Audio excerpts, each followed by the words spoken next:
Have you ever felt that really profound hollow ache when a relationship ends? Oh, absolutely. It's just this raw, visceral pain. Even when your head is sort of saying, this is probably for the best. Mhm. It's not just your heart, Mhm. right? Your whole body feels it, like something vital has just been ripped away. It feels like a survival threat, doesn't it? It really does. Your nervous system, it's basically your body's command center, right? For Yeah. managing threats inside and out. Yeah. And it reacts to that loss like it's a genuine physiological danger. Yeah. It's not just thoughts. Your whole being goes into that kind of primal fight, flight, or freeze mode. And that deep internal reaction, that's exactly what we want to explore today.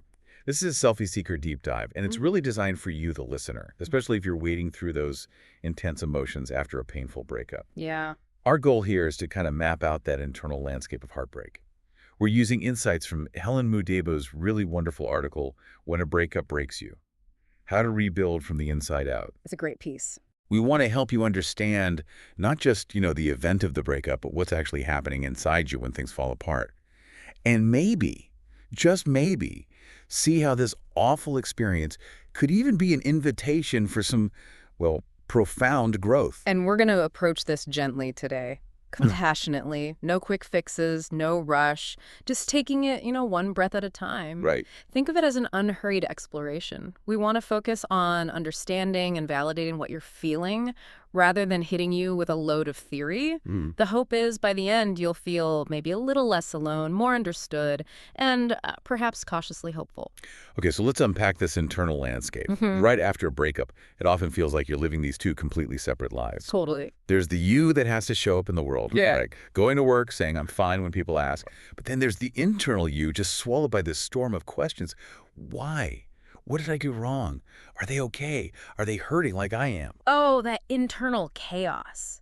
It so often leads to this obsessive focus on the person you're meant to be moving on from. Yes. You might be checking their social media constantly or trying to read into silence, just wondering if they're hurting or if they've just flipped a switch and moved on. It's like your brain turns into this detective searching for clues, but Yeah. usually just making you feel worse. Exactly. And that obsessive loop, it's actually your nervous system's desperate attempt, and completely normal one, by the way, to get back to feeling safe, to restore some kind of connection. Ah. Your body is just trying frantically to make sense of this new, really unsettling reality. That makes a lot of sense.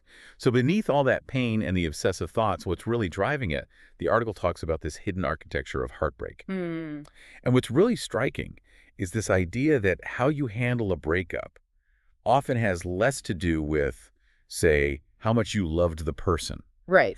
and much more to do with how your nervous system learned to deal with separation and loss maybe way back in your life. Precisely. These aren't just little personality quirks. They're often really deep-seated patterns, usually formed when we were kids, based on how our caregivers responded when we needed connection or felt unsafe. Wow. So when your system feels a big loss, like a breakup, those old programs just kick right in. For example, someone with what we call anxious attachment, they might just flood with panic. Okay. Their whole system treats losing that connection like a five-alarm fire, a survival emergency. It might echo early times where maybe connection felt unpredictable. And the opposite. Well, someone with more of a fearful avoidant pattern might freeze up. Their system protects them by kind of numbing out emotionally. That can go on for months sometimes. Grease. And Yeah. here's the kicker. These different styles aren't just coping mechanisms. They often find each other. It's like they're unconsciously drawn together. Really? Yeah, creating these relationship dynamics where one person's way of trying to feel safe actually triggers the other person's deepest fears. It's not random. Our internal compass often picks people who will activate our old wounds. But see it this way. It shows us exactly where we need to heal. It's an invitation, really, for deep internal work, not proof you were somehow wrong together. That's a huge reframe, Ah. especially if you're sitting there thinking, but it came out of nowhere, we were fine.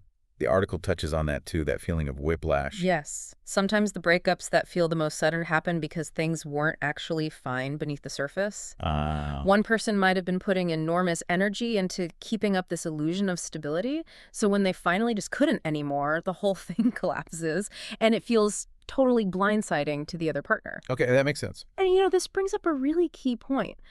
While it's so tempting to pour all your energy into wondering how your ex is doing, how they're processing it, This journey, right now, it's fundamentally about you. The sheer intensity of this loss, the specific things that are triggering you, the fears bubbling up, all of that, is pointing directly to your opportunity, your chance to build that safety and security from within. It's not really about them anymore. It's about what wants to emerge in you. Okay. So to really get a feel for this internal landscape, let's dive into a story. The article uses Elena and David. It's a composite story, but it reflects truths so many of us recognize. Very relatable. They were together 2 years, and the relationship kind of slowly suffocated, didn't it? Unspoken needs, different emotional languages. Yeah, like every attempt one made to feel safe just made the other feel more threatened. Until David finally ended it with a text message. Yeah. Avoided that big emotional confrontation. Right. And Elena, in the story, she represents that anxious attachment style. Maybe, like some listeners, she lived with this constant low hum of fear that love could just disappear. I know that feeling. Yeah. So for 2 years, she was hypervigilant, reading into every text. Did he say sounds good or sounds great? That tiny difference could send her spiraling. Oh, wow. Screenshotting text to send to her sister. Yeah. Asking, does this seem off? Exactly. That constant temperature taking. Living in that surveillance mode, memorizing his patterns. And when he naturally needed space, her anxiety would just spill out. Instead of respecting it. Right. She'd text a meme, then ask about dinner, then send a photo, trying to reel him back in. But when he didn't respond warmly, that panic just tightened its grip, pushing him further away. It's a tough cycle. And David, on the other side, he's the fearful avoidant type in this film. Desperately wanting closeness, but also completely terrified of needing it too much. Why? What was his background? Well, he learned early on, his mom left when he was 8, that love could mean devastating loss. So with Elena, he unconsciously played out those old fears. How did that look? When she tried to get closer, suggesting meeting family, talking about the future, something inside him would just pull back, recoil. He'd suddenly become critical, maybe pick a fight over something small, create distance right after they'd had a really intimate moment. So after those moments of connection, David would feel smothered. Yeah, claustrophobic. He'd lie awake analyzing all the reasons they weren't compatible. He wasn't trying to be cruel. He kept this mental list of incompatibilities because loving her fully felt terrifyingly vulnerable, like handing her a weapon that could destroy him later. He was protecting himself from future pain subconsciously. Wow. What a cruel irony. His emotional unavailability just ramped up her fears of abandonment. Exactly, which made her clingier. Which made him pull away even more. Which intensified her panic. Round and round they went, both trying to get fundamental needs met in ways that basically guaranteed they wouldn't get met. So that night before the breakup, David was distant at dinner. Elena replayed it all, couldn't sleep, heart pounding. And she sent that midnight text. Thank you for dinner. Sleep well. Yeah. And when he didn't reply by morning, she just knew. That deep dread confirmed something was terribly wrong. And David. Yeah. What was happening for him? He'd spent that same night staring at the ceiling, feeling completely suffocated. That midnight text, as simple as it was, felt like immense pressure. Not because she was demanding, but because her need for connection just spotlighted his own intense longing and his terror of that longing. So when he sent that breakup text, the feelings aren't there anymore, and I can't fake it. He was trying, in his way, to stop a dynamic that was hurting both of them. But for Elena, those words were the ultimate confirmation of her deepest fear. She wasn't enough. She couldn't keep him. God, that's heartbreaking for both of them. Different suffering, but definitely equal. Absolutely. Real pain, just expressed in opposite ways. Okay, so this story, it really sets the stage for understanding the healing path. Right. The article introduces this framework, the pathway to sovereignty, 6 levels. Yeah, and it's important to see it as a map, not like rigid steps you have to climb in order. Right, not linear. Not at all. Healing is messy, it spirals, you move forward, you slide back, you go deeper. You might feel free one day and totally back in survival mode the next. The aim isn't constant progress, it's more about getting familiar with the terrain, understanding where you are without judging yourself for it, knowing you're actually right where you need to be in that moment. Okay, so let's start with level 1, survival. That feeling when the ground just disappears beneath you. Yeah. The concept here is your body feels deeply unsafe. Your nervous system truly believes something absolutely essential has been lost or threatened. Heartbreak can literally feel like dying. It's that gut punch we talked about. Because to our oldest brain parts, losing connection is a threat to survival. Exactly. So Elena, for example, her first week was pure survival. Couldn't eat, couldn't sleep, just flooded with stress hormones. Her sister finds her on the sofa at 3 a.m., phone in hand, still refreshing messages, whispering, "If I can just figure out what I did wrong, I can fix it." Oh, that desperate need to fix it. Her body's just on high alert. Totally hypervigilant. But David's survival looked completely different, though just as intense. While Elena was drowning in panic, his fearful avoidance system just shut down. He told everyone, I'm fine. Yep, and maybe even believed it for a bit. But his body, that told another story. Sleeping for 14 hours straight, then insomnia, food tasting like nothing, that constant tightness in his chest. Wow. Same threat? Yeah. Such different reactions. So for anyone listening who feels like they're in that survival space right now, The message is really simple. You can't fix this right now. You just have to feel it. Your body needs to process the shock. Your only job, truly, is the absolute basics. Try to eat something, sleep if you can, breathe. that's it. That's it. The intensity you feel, it means you're processing something huge and important. Give yourself permission to just feel it all without needing to fix anything yet. Okay, so after that initial shock maybe starts to ease a little. Where do we go next? Often we move into level 2, stability.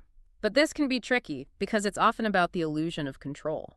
It's when we try to regain control by doing things. Constant action. We're pursuing balance rather than actually feeling balanced. It can be a kind of more sophisticated survival strategy. Trying to manage the chaos externally because the internal chaos feels too overwhelming. Okay, I see.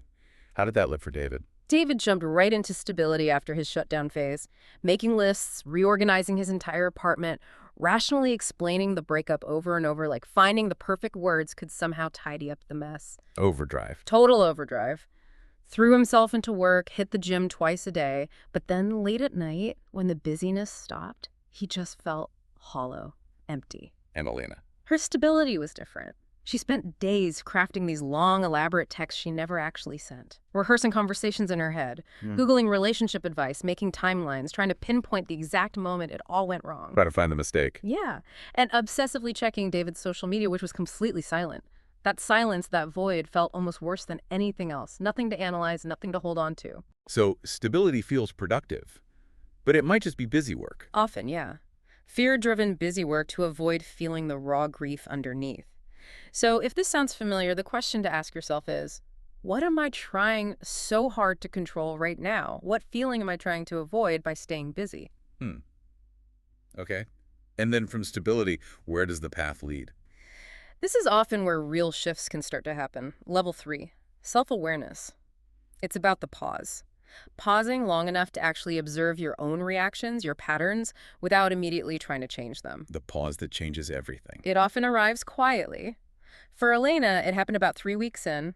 She was walking her dog, felt her phone buzz in her pocket, a phantom buzz, no message. I know that phantom buzz. Right, and she suddenly realized, my body is literally our radar system scanning for him. She started asking, when did I become this person? And she saw it. The breakup hadn't created this vigilance, this need for reassurance. It had just turned the volume way up on patterns that were already there. Illuminating them. Exactly. She started to see how being drawn to David's distance was kind of recreating feelings from her childhood. Wow. And David, how did awareness dawn for him?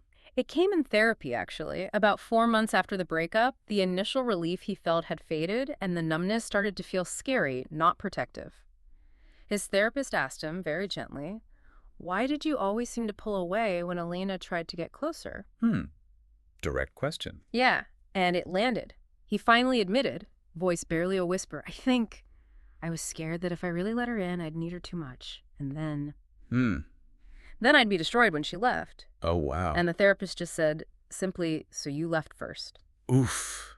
That's powerful. So in self-awareness, they both started to see the relationship, not just as something that happened to them, but as this unconscious dance. Exactly, an unconscious collaboration. Her anxiety and his avoidance weren't just individual issues. They were co-creating this storm, constantly triggering each other's deepest wounds. So for you listening, maybe the question here is, what patterns are you noticing in who you choose or how you react when things get close? What might this breakup be showing you about your own deep needs and fears? And as that awareness grows, it naturally leads into level 4, integrity. This is about coming home to yourself, to your core values. Integrity, how does that work after a breakup? It's about starting to sort out which parts of you were genuinely you and which parts were maybe shaped or suppressed by the dynamic of the relationship. And then consciously choosing actions that align with your authentic self, your true needs, maybe for the first time without that partner's influence, conscious or not. Okay. So for Elena, She realized she'd spent so much energy trying not to be too much for David, trying to adapt to his need for space, that she'd completely lost touch with what she actually valued, what she needed to feel safe and loved. So she started what she called her pause practice. When that wave of anxiety hit the urge to check his socials, the need for reassurance, she wouldn't act immediately. She set a rule: feel it for 24 hours first. Journal about it, sit with it. She started learning to tell the difference between real intuition and just raw anxiety. that takes strength. It really does. And for David, integrity meant making a tough choice. He saw his pattern ending things when they got serious wasn't protecting him anymore. It was actually guaranteeing he'd never get the lasting connection he secretly craved. So what did you do? He wrote Elena a letter he never sent. Okay. In it, he took full responsibility for his part in why things ended, not as a ploy to get her back, but as an act of honesty, to honor the truth of their experience and to get clear for himself about the kind of partner he actually wanted to become. Wow. So the core message of integrity is this breakup is showing you some truths about yourself. Yes. What would you choose? What would you do if you weren't afraid of upsetting anyone, or of being too much or not enough? What core truth about you is trying to surface right now? That feels really important. Which takes us then to level 5, wholeness, integration. This isn't about suddenly feeling perfect or the pain vanishing. It's about integrating all the parts of yourself. The hurt parts, the hopeful parts, the scared parts, the strong parts, making space for all of it to belong. Not choosing sides between the love and the loss. Exactly, holding both. For Elena, this shift happened when she stopped trying to fight or fix her anxiety. Instead, she started having conversations with it, like talking to her anxious part, or her wounded inner child, even her wise woman self. Dialoguing with herself. Yeah, she began to understand her anxiety wasn't some fatal flaw. It was an old, adaptive response that had helped her survive something in the past. She stopped battling her inner world and started, slowly, to integrate it. And David's path to wholeness. It came unexpectedly. He saw an old photo of himself, age 8, right around when his mother left. And instead of the usual self-criticism, he felt this wave of tenderness, compassion for that scared little boy who learned that love equals abandonment. Oh. He finally understood his emotional distance wasn't a character defect. It was a protective shield that had just stayed up too long. He saw how his relationship with Elena was like a mirror, her anxiety reflecting his hidden need for connection, his avoidance reflecting her fear of being too much. That's really profound. But you mentioned healing isn't linear. Absolutely not. Setbacks are totally normal. Expected, even. It's part of the spiral, not a sign of failure. So what did that look like for them? Well, 10 months after the breakup, Elena was feeling pretty good. Then she saw David at a cafe with another woman. Oh, no. Her whole system just crashed, right back into survival mode, panic, heart pounding, the works. But this time was different. Amidst the storm, there was this quiet inner voice that said, okay, I know this feeling. I know this territory. I've been here before, and I got through it. I didn't stay stuck here. The recognition. Yes. The pain was intense, but it lasted for maybe 3 days, not weeks and weeks like before. She knew how to navigate it now. And David's setback. Came almost a year later. He finally reluctantly made a dating profile.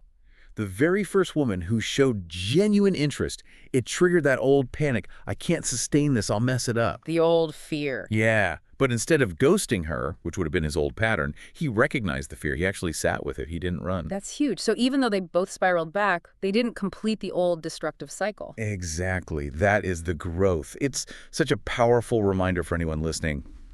This pain you feel, as devastating as it is, it has a purpose. It will transform into something meaningful if you stay with the process. Which brings us finally to level 6.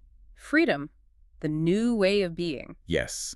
And freedom here doesn't mean you never feel fear or pain again. Not at all. It means you have choice in how you respond to those feelings. You're acting from a place of grounded presence, of self-trust. Okay, so Elena's freedom moment came about 14 months post-breakup. She ran into David at a mutual friend's party. Awkward. Could have been. She felt that old familiar flicker of anxiety rise up, but she didn't react from it. She consciously chose her response. She spoke to him with genuine warmth, no pretense, just grounded in who she was now. not performing her healing for him. Nice. And she had this realization. He's just doing his own messy, imperfect dance with love and fear, just like I was. She felt peace, fundamentally, because she had found peace within herself first. His presence didn't destabilize her anymore. That's real freedom. And David. His moment came maybe 8 months after his setback with a new partner he was dating more seriously. She noticed him pulling away slightly after a really good weekend, and she asked him about it. Wow, she called it out. Gently, yeah.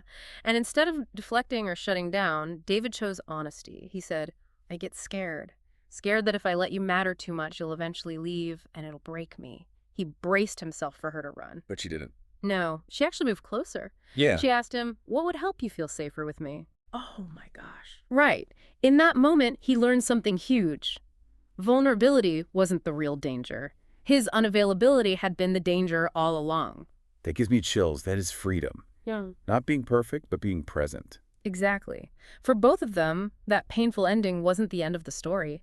It was the catalyst, the grit in the oyster that created the pearl of profound self-discovery. They had to lose each other to find themselves. Yeah. And that breakup wasn't proof they failed. It was proof their nervous systems were finally saying enough to dynamics that weren't truly serving either of them. This pain you might be feeling right now, it's not an ending sentence, it's an opening paragraph. The real question shifts, doesn't it? From why did they leave to maybe what is wanting to emerge in me now that this space has been created? And you don't have to rush it. You just have to stay with yourself through it. Elena and David, their journeys took over a year to get to that place of real freedom, you know?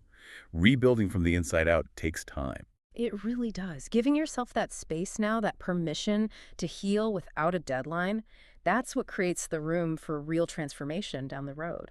And you'll know you're getting ready for something new, maybe new love, when just being alone feels okay, even peaceful, not like a punishment. Mm-hmm. When someone else's mood doesn't completely dictate your sense of worth, when you can actually stay present, even when things get tough in a conversation, instead of needing to fight or flee. Those are good signs. Yeah. And just an important note on emotional safety. This deep dive, it's for exploration, but it's not a substitute for therapy or professional support. Definitely. If you're feeling really overwhelmed by everything, please reach out, get support. You absolutely don't have to go through this level of pain alone. Absolutely. And for anyone who wants to continue exploring these ideas, the article mentions 2 resources we want to pass along. There's a free PDF called The Pathway to Sovereignty. It has journal prompts, some tools for working with your nervous system, and more examples from Elena and David's stories that we didn't cover. And then, when you feel ready, there's also a 21-day journal called Your Path Forward After a Difficult Ending. It's designed to kind of walk alongside you as you rebuild your inner world. Both sound really helpful. Yeah, we'll put links to where you can find those in the description for this deep dive. And just remember, truly, you are not alone in this. This pain, as hard as it is, it's not the end. It really is an opening.